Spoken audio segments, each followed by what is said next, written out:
ஞானஸ்தானம் என்னங்க? ஞானஸ்தானம் ஜலத்தினாலும் பரிசுத்த ஆவியினாலும் ஏற்றுக்கொண்டு பாவத்தினாலும் இல்லையா? கரெக்ட் தானே?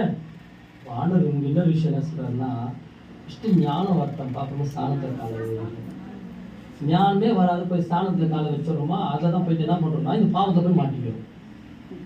அதை தான் ஆண்டவர் கேட்கிறாரு. ஞானம் வந்துச்சு அவனுக்கு.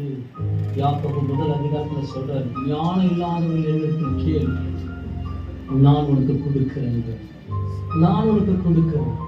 ஆண்டவர் நம்ம நடக்கிறது கூட கர்த்தர் பார்க்கிறார். நீங்க ஜலத்துல இறங்குனீங்க பாரு, அப்போ ஒப்பு கொடுத்தீங்கல்ல நம்ம போதகருக்கு, இன்னிலிருந்து நான் பரிசுத்தமா வாழ போறேன். எங்க அந்த பரிசுத்தம்? எங்க? காண முடியல. அது துக்கம் கர்த்தர் படுகிறோம், இயேசு வேதனைப்படுகிறார். ஐயோ என் மகனே, என்